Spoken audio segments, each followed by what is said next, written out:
Anthony, Tuesday morning. How you doing, brother? Glenn. Exactly. I'm Anthony. Welcome to No Vacancy Live. That's my friend Glenn. You're watching the #1 show in hospitality.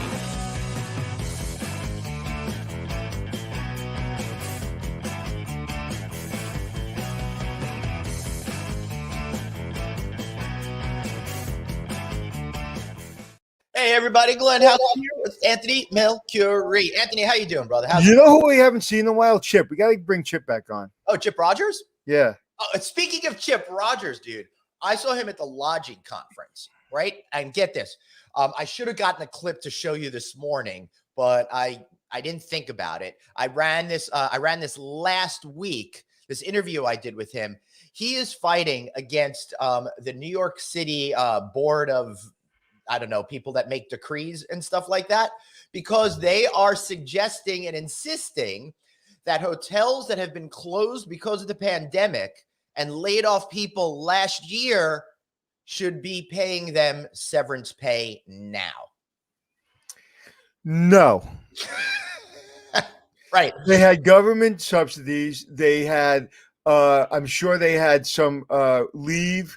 And listen, man, hotels, they keep trying to get blood from the same rock over and over again. Yeah. It's ridiculous. Yeah. And his whole argument, of course, is like, how are you going to pay for it? A hotel that's closed and they don't have any money to begin with. You can't just invent something like that. It's insane. It's absolutely insane. It makes no sense. Listen, I'm the first person to take care of the employees, but you like, these hotels are closed, man. And they're never going to come back in business if you try to do something like that.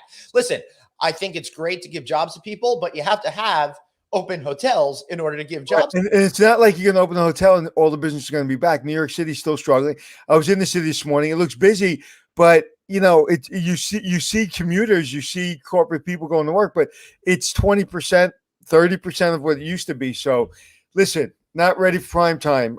We can't do it. Doesn't make sense. Talking about New York City, the Algonquin Hotel is opening on November 1st. So won't you join me for a drink? Yeah. Matter of fact, maybe I should call over and ask the general manager if we should do our podcast from there. I know. What's so funny? I think that's great, dude. I want to do it. That's why I'm thinking we got to go do this. We got to get back to the Algonquin. And I'm laughing because I want to see what your reaction is going to be when we're there together. And we're in this newly renovated space. Yeah, and it's unbelievable. The space is unbelievable. I've seen it, and it's unbelievable. Yeah, it really is. So that's going to be super cool. And the New York Hilton at the 50-somethings on 6th Avenue. Sure. This past week as well. Yep, that's what I hear. And listen, when the New York Hilton is closed, it's like Disney World being closed for Orlando. The New York Hilton is the conference hotel. It's the big hotel. It's the first really big hotel in New York City outside the Sheraton. Mm-hmm. It's important. It's an important hotel, and it's great to see that. And I've told you my little bit of history 3 or 4 times. Let's see if you remember it. On the corner of that hotel, what was the first thing to take place? At the Algonquin? No, at the New York Hilton. Oh, at the first thing to take place at the New York Hilton? First of its kind to ever be done at the New York Hilton, corner of New York Hilton.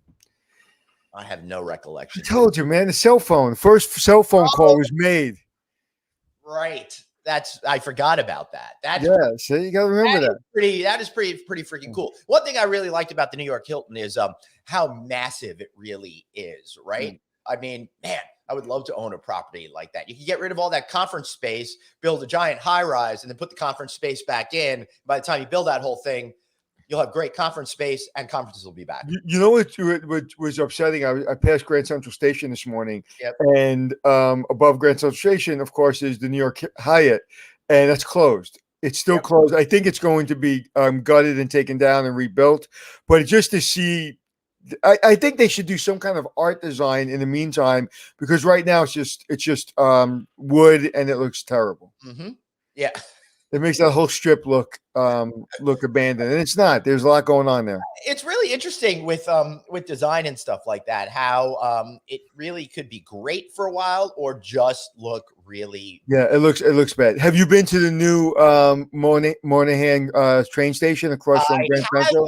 Now I don't. Have they opened up the above ground portion? I don't know. I haven't been to any part of it. Oh, I have. So this is really cool. All right. So quick little lesson in New York City in the 1960s, there was an incredible Penn Station. They knocked that down, let it go underground, and they built Madison Square Garden on top of that. And that move pretty much created the whole idea of protecting public buildings. Jackie Onassis got really upset by this whole thing. Jackie Kennedy Onassis, sorry, got really upset by it. And she created a whole program to try to keep buildings in place. It saved Grand Central Station, saved a lot of other stations. So what they're trying to do is there's this great big giant post office across the street from there, and they're converting it into a new Pennsylvania station, which was spearheaded by the former politician Daniel Moynihan, in the House of Representatives, or I think it was a senator, or House, I think it was in the House out of New York. So they opened, I think it was like a year and a half ago, the first parts of it underground still, but it looks great. It's brand new. They've got a lot of elevators. They've got a lot of screens. And he was a senator, just for clarification. Senator, thank you. I appreciate you letting me know. Back in the 70s and early 80s. Correct. And he was a great guy. Yeah. I was a little too young to really get to know him. I was the only thing I knew was like Ed Koch. Yeah, me and him were best friends. Really? No, I've never met him. Oh, but I can be best friends with him if I want. Hey, listen, you could be best friends in your mind with anyone you'd like. For me, it's Bigfoot and the Tooth Fairy. We've got a posse. So, and talk about big hotels. The Waldorf Astoria is still closed to 2023. For those people that don't know, most of it will be residential. There'll be about 250 rooms. They have the clock, the famous clock that was in the lobby, in storage. They redid it. They're going to bring it back. So we got to wait to 2023 for the Waldorf to be back. I cannot wait. I hope it doesn't come back like the Plaza, because the Plaza is a shadow of its former self. Yeah, that's really sad. Although I do like the food hall concept that they built downstairs, which I think was like the first one of its kind. All right, I know you're much more emotionally attached to that property. Well, the reason I like the food court, I just have the person who it's named after. I've had dealings with him, and I would like to see somebody, I don't know, somebody maybe different in there. But yeah, but the Plaza, of course, I have ties to it. I see young kids today, and I see people complaining about hard work, no wages, being kind of, pushed and pushed and pushed. And I just think about my days at the Plaza Hotel, man. Anybody that's listening that worked with me at the Plaza Hotel will understand, man. They call it the Plaza for a reason. That's pretty and remember, we had Home Alone 2 there. We filmed Home Alone 2 there. That was really, really cool. What? I'll remember, though, when they did close that and they rebuilt it, I was really sad about that, because they turned so much into condos. Good for the owners, because they were able to really get some real cash out of that particular property. But you're right. It kind of changed the whole dynamic of that property, and it really wasn't the same. And if it wasn't for the union and Peter Ward, and I'm the last person to give rave reviews to Peter Ward, but Peter Ward saved it, because he had everybody protesting, but they didn't want to do any hotels. It was an Israeli company, and they had no desire to make it a hotel. And Peter Ward put tremendous amount of political pressure on them, and they have like 200 and something rooms because of Peter Ward. That hotel would have went completely condo. And I think similarly, the Waldorf Astoria. Yeah, I mean, the Waldorf Astoria is taking out a whole lot of rooms. Oh yeah, they're gonna have 250 rooms. They have I think they had 1,200 rooms or something. Yeah, it's gonna be different. It's gonna be different. The Algonquin's gonna be different. Everything's changing, man. Everything's changing, and but as long as they keep some rooms, I think it's important. All right, so let me ask you this then, Anthony. I mean, change is the natural progression of the universe. When it comes to reinventing a hotel, how do you think about going about creating something that has the essence of what it meant, but really appeals towards a modern day audience and can be? Well, there's two questions, right? There's a design question, which is kind of most of your question. And then, but so you can't get to the design question until you get to the real estate question. And so how are you going to use every square foot? So it's less about, how do we bring it back? How do we pay tribute to tradition? And it's first and foremost about how do we make as much money per square foot. Once you get that taken care of, and apparently they thought condos and things like that are most important. And retail space, as you saw at the DoubleTree, that they took it down in Times Square and they're rebuilding it so they can get some more retail, some more theater, some more conference space. So that's the first question. Then the second question is a real design question, and the designer having an understanding of it's not about them, it's not about their profile, it's about what does the wall say, what does the building say, what does the concrete say, what does the soil say in that hotel, and then building it out from there. But first and foremost, it always comes down to the dollars. Yeah, it does. But how does something like that pencil out? That in New York City, you can tear down an entire building and rebuild it and still say, hey, we're going to make a whole lot. Well, it goes everything from air rights to, what corner you're on. Is it union, non-union? How much retail space can you get? How much money are you going to get from selling the screen time on those massive screens? I'm sure they're going to be. Yeah, and that's a separate business. That's separate from hotel. So there's a lot to goes into it, and it takes a lot of asset managers and a lot of smart people to sit down and figure out what's the best use. That's what they teach you in Cornell. Best use for real estate. So that's right. Speaking of real estate and real estate investment, today's show is supposed to be all about that. Our guest is late. I don't think they are going to be able to make it for whatever reason that is. So, Anthony, I think you and I should just kind of mess around and chat. Hey, buddy, the New York, the show that's coming up, the investment conference, the NYU conference. Are we going to that? No, I am not going to that. Okay, all right. Maybe we should. You don't want to do our podcast from there? No, I do want to do our podcast from there, but as we've discussed, I'm going to be doing something for Red Roof. It's November 7th through 9th, the NYU investment conference. Somewhere else. Hopefully we'll have something to do on the 10th together. We're going to find out as soon as you find out. No, I think that's squared away. And actually I have to be on the 16th too. I have to go back to Vegas, and I was supposed to be in New York. I'm being asked by our mutual friend to do an award show, host it, but unfortunately it looks like I have to be in Vegas. So on November 16th? November 15th, 16th, 17th. Why? What are we doing? No, I have to do something else. I'm going to be with Red Roof in Texas. I'm going to be in Vegas. I just want to express my sympathies to you for poor you. You're going to have to be at a premier resort in the Las Vegas Strip, and I'll be at the Gaylord in Texas. So, haha. The Gaylord is a beautiful property. Love the Gaylord properties. Please do not take my joke as an indication. It's more about Texas, right? It's just more about me not being in Vegas and trying to cope with that. But let's talk about those Gaylord hotels for a second, right? You've got Opryland Resort, which started out, in earnest as just kind of a regular hotel with some meeting space, and then they expanded it, and they expanded it. And they didn't really have any sense of master plan when they first created it. But when they created the Delta Pavilion in the late 1990s, I want to say 1997, guys, I know you'll fact check me if I'm wrong about that. I think that really set the framework for how all Gaylord properties went forward after that. You saw the Palms, you saw the Gaylord Texan that we were just talking about. And that whole idea of building the conference facility on one side with all the rooms surrounding a massive atrium, I think was genius because it shortened the walk time for everybody and created some sort of excitement around a central hub. Right. And then they have the Christmas show, the ice show. But it's a problem during the pandemic when there's no corporate or there's very little corporate business.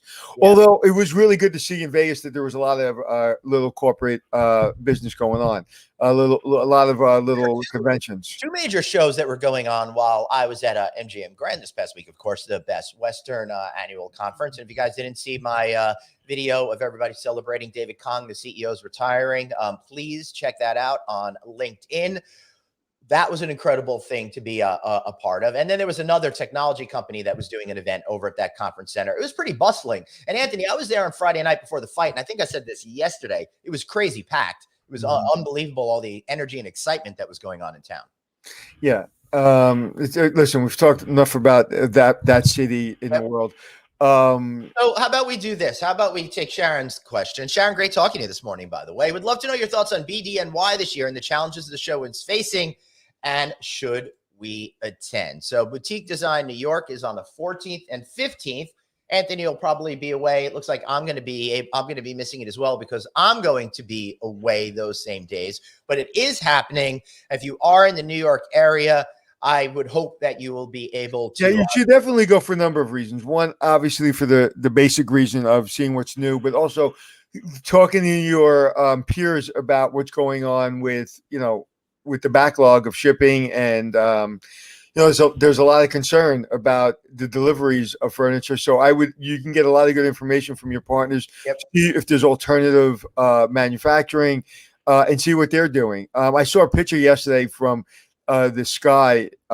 There was a picture of the backlog of California, all the ships coming into Long Beach. And it looked like there was 100 ships, like kind of in line waiting at a Costco. Yeah. I mean, it's really unbelievable. Dude, there was a ship this morning off of the Bell Parkway. Oh my God, underneath the Verrazano Bridge. It was the largest cargo ship. It's got to be the largest cargo ship in the world. I mean, it looked like that building behind you. Oh, It was God. It was the sickest thing. I counted as I'm driving. I was in a little bit of traffic. Thousands of shipments of cargo. Thousands. It was. I've never seen a bigger cargo ship in my life. The largest ones these days are operated by Maersk, and I believe they can handle about 22,000 containers at once. This one had at least 22,000. It was absolutely insane. Absolutely. And then you look at it and you're like, how does that thing stay afloat? Yeah. All right. So, so there's one here that, the 10 largest ones. There's a new one that's got 24,000. Let me see. Pull it up. Can you pull it up? I've got to get this article going. Well, why don't you pull that up? And when is the Red Roof's in November? You said you're doing a thing for the Red Roof. I'm helping them with 2 regional events. I'm going to be interviewing their president, George Lambert, and doing a Q&A with the audience. The first one is on Monday and Tuesday, November 8th and 9th. And then the second one is on the 15th and 16th. One is in Atlanta. One is at the Gaylord Texan. You know what just popped in my head? How our friend Rachel Humphrey from Aho is doing. I wonder how she's enjoying retirement. If she's listening, hello, Rachel. She is enjoying retirement. I spoke to her just last week. She's having a good time. Did you really? Really? You called her? She called you? Maybe we called each other and we got probably one of us made it through. All right, let's see if I can show you what we call a big old tanker ship over there. Hold on. Is it over there or is it over here? Where is it? Yeah, that was it. Dude, that was it. I'm telling you. It even actually looked a little bit bigger than that, but that was it. That was as big as it was. Yeah. Maybe bigger. These are pretty freaking big. Yeah, I mean, it's pretty amazing how massive those ships are and how much they could bring. And just think about one ship when you got 19,000, 20,000 containers on there. Each container, think about it, guys. You're driving by, you see those 18-wheelers with a container on it. They're all pretty big. It's a whole lot of goods that aren't being shipped to I want to know how Amazon's still getting everything to everybody on time, because I'm still ordering from Amazon. I'm still getting everything the way I'm supposed to be getting everything. Have you noticed a difference? Not only that, but I get it on Sundays too. It's yeah, they have their own trucks now. And did I tell you how many packages I've got from Amazon this year since January? I would love to know that number. From Amazon since January, which is less than a year. Yep. How many packages have been shipped to my house? I will say 72. 370. Oh, come on. 370. First of all, how do you know that number? Because I went on the other day when I got a really big bill and go, what the hell's going on? Now, remember, there's 3 girls, my wife and me. That's true. We have a dog that we buy stuff for. So 370 packages. That's one more. I think your orders one a day bottleneck on the under the Verrazano right now. That's for sure. But yeah, 370. Is that a lot? I would think so. It's definitely more than we've got over here. I don't know about you, but I feel a little guilty every single time I get something from Amazon. Why? Because it's so darn convenient, and I feel like I should be shopping more in my neighborhood. But you know what? I needed those shoelaces. Listen, a better mousetrap, man. Yeah. This world and this economy and this country is built on a better mousetrap. Yeah. I feel horrible for those local businesses, but a lot of them have thrived. Some of them have not. But listen, Amazon's putting a lot of people to work, giving them health benefits, giving them a good hourly wage. I know there's a lot of controversy. But I think that those wages are going to get better, and I think it's going to get a better environment. And I think Amazon, it's changed the world, man. Yeah. So I think what we're talking about here is that I do like to support some local things, and we get from Pet Supplies Plus. Being that I've got too many cats running around this place, we get all of our food and our litter from them, and they drop it off at our house, and that is a local business. So I do feel good about I love cats. I love your cats. You should have more cats. You should definitely come over here. Oh, that would be a fun show. I'll put you in a room with my cats and see how long until you like have a massive allergy attack. It will take 23 seconds. And we can do it for cat. We can do it for So cat. you want to hear? We can talk about cats. My next door neighbor lives across the street. Actually, he invited us to a poker game last night. First poker game since COVID. 2 years. Everybody's vaccinated. We went to play poker last night. He has a cat. I had to take my medicine. And of course, I bought in 6 times. I lost every single time, and I got destroyed in my local poker game. So there you go. But it was nice. And he tried to offer me some cognac crap or something. I said, no, I want some Johnny Walker Blue. Right. He said, I don't know if I have any. I said, dude, for your birthday, I got your bottle. I went up to his cabinet and poured myself 2 drinks. I love that. He's like, I don't have it. I bought it for you. It's in your cabinet. I'll go get it. Leave it right here. But yeah, it was actually nice to play again. But if you ever want to see like a bunch of old ladies play poker, come watch us play. All we do is scream and yell at each other. It's hysterical. That sounds fun. Yeah. You know, maybe I could get you guys in on my mom's mahjong group if you're. No, I'm good. That's too funny. All right, so what other questions we got coming in there, Glenn? guys, ask us some questions. It turns out we're doing Ask Anthony and Glenn today, which means I'm going to have to pull up this particular graphic. Just ask us some questions. What's on your mind? Anything business related, personal related, advice that you might need. Anthony will give you good advice. I'll probably steer you wrong, but that shouldn't stop you any from giving us a conversation. So Glenn, ask me a question. Any question, go. You have 3 seconds. 1, 2, 3, go. What's the favorite city that you've ever been to that is not in the United States, and why? Spain. That's not a city, but okay. Oh wait. I said Spain. I got the country.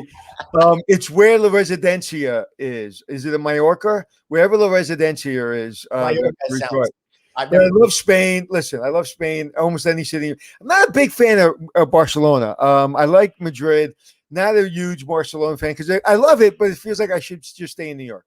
Yep. And then of course I love Sicily and Greece and Vietnam, and my camera guy John Kelleran, right? He's still traveling all over the world, and I look at his Instagram and I just literally Jones to be with him and to travel the world again with him. So hopefully soon, dude. So I was coming out of LaGuardia Airport when I returned from Phoenix. Yes, 2 weeks ago, where I was staying at the JW Marriott Desert Ridge, and there was a camera crew there from Chef's Table, a show on Netflix. Sure. They had 35 boxes of gear with them, and they were basically coming home for 36 hours before going off to LA with another 36 boxes of yeah. Dude, 8 years, that was my life. We traveled with lots and lots and lots and lots of equipment. We're on Hotel Impossible. We had about 12 to 18 people on set. No, 16 to 18, never 12. 16 to 18. And then we shot 5-Star Secrets, which we shot with 6 people. Wow. Like, it was a beautiful show. The cinematographer is gorgeous. Right. It was a pretty intense show that we shot with 6 people and 2 cameras, no sound guy, a producer, assistant producer, me, 2 camera guys, and maybe it was just 5 of us. It was crazy, bro. So how are you able to slim down all of that and still create the same type of show? Your budget has been cut in half. Okay. Listen, I told you when I first pitched Hotel Impossible, I said I need 1 season to do a show, and they said we can't give you a season. I walked away. They said, "Could you do it in 6 weeks?" I said, "Absolutely not." I walked away. They said, "Can you do it in 3 weeks?" I said, "Absolutely not." I walked away. They finally called me and they said, "Hey, last offer, can you do it in 4 days?" Absolutely. All right, so we got some good questions coming in. Now, what's your favorite property in Sicily and Greece, Anthony? I'll be lying to you if I tell you because I was just working, so I stayed wherever they put me. So I wasn't there long enough to really understand what beautiful hotels they have. I did stay in a palace, which was beautiful. I was going to Alila Palace. No, it was a private palace. Yeah. Really? Mm-hmm. That's pretty fancy. What about South America? Again, I travel for work, so we stay in the hotels that the budget can afford. So I stayed in beautiful treehouse in South America.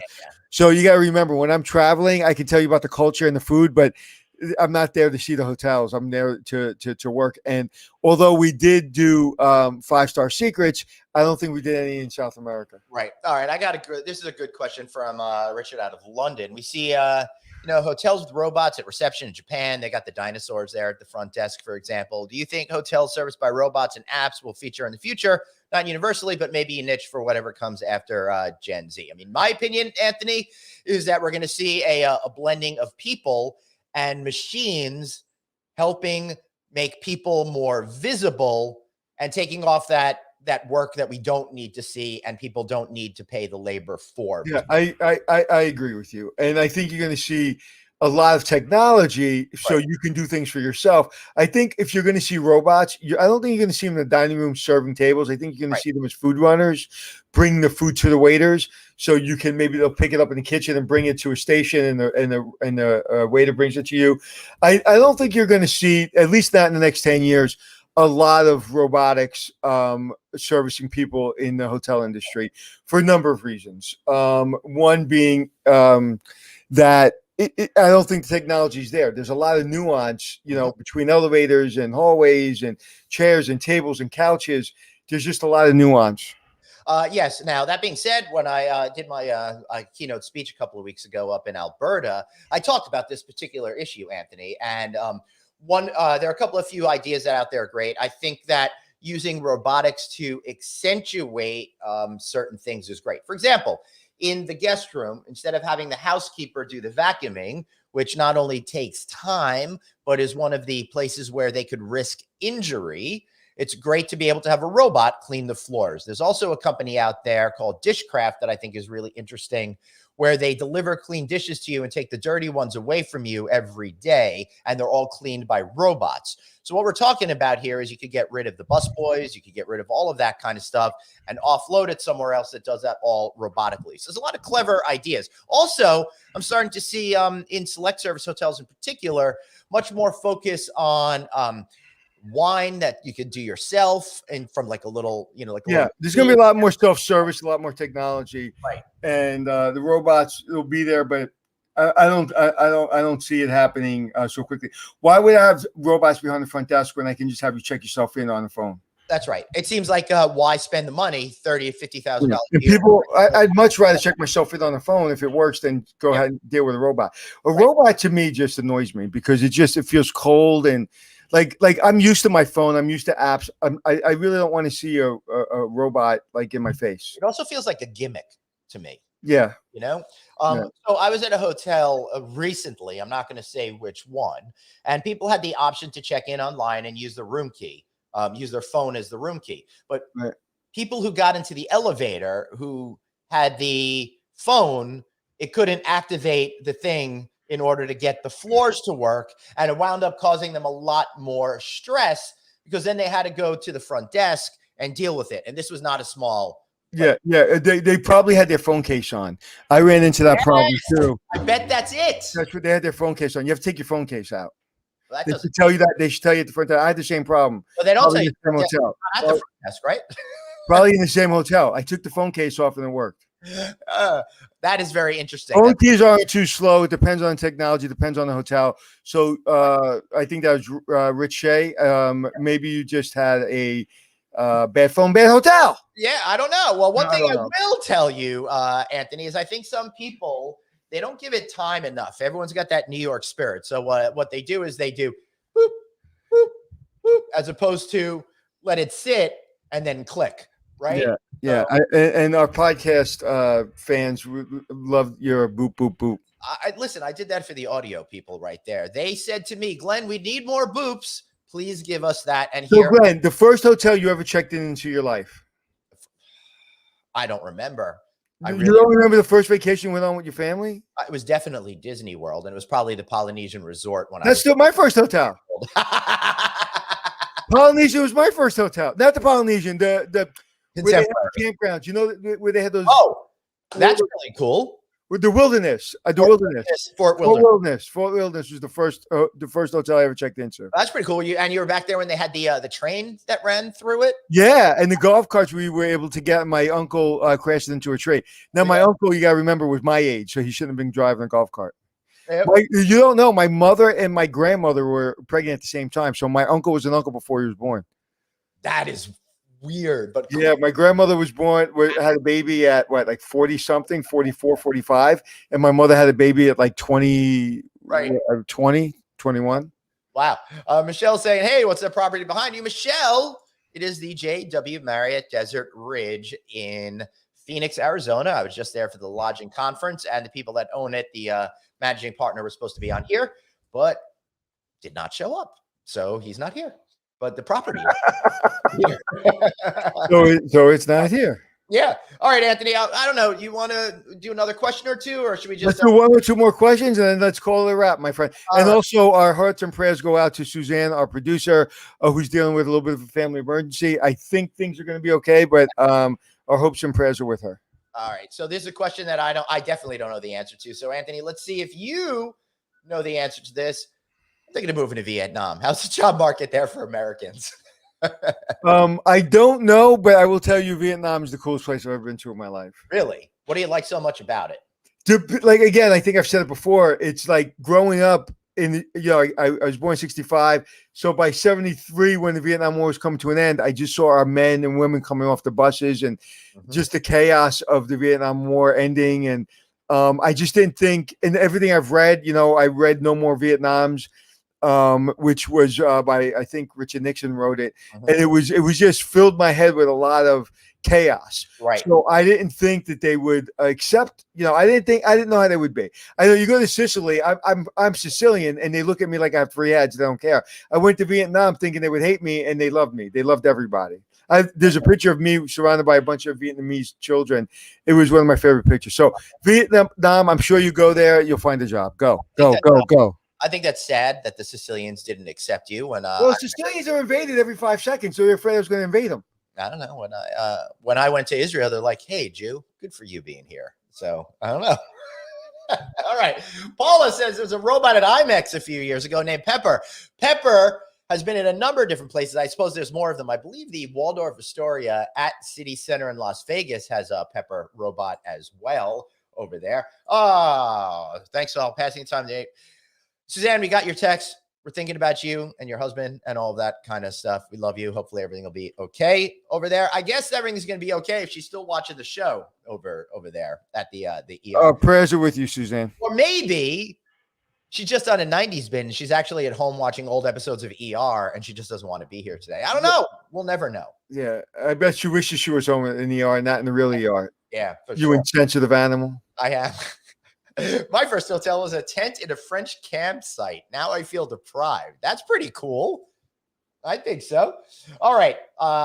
Last question today, Anthony. Who's your favorite co-host on No Vacancy Live? Chris Green. I deserve that one. All right, everybody. Where is Chris Green? He disappeared. I spoke to Chris. It's been slammed. We got to, and then when he's available, we've been like doing weird remote location stuff. So we got to get him back on ASAP. Don't worry. We still love Chris. Chris still loves us. Okay. All right, buddy. All right, everybody. Thank you so much for being here for a little bit of a shorter episode. Tomorrow, we're going to be coming at you live from Resorts World in Queens. They just opened up a brand new Hyatt Regency. I'm excited to see that. I'm excited to find out if their slot machines are still the most profitable ones in the entire United States. And as far as I last heard, they're also the ones that suffer the most severe damage from people that can't handle losing. So we're going to get to the bottom of that. Is that true? Yeah. Now, these articles are not new. I haven't looked at them in the last couple of few years. This is definitely pre-pandemic information.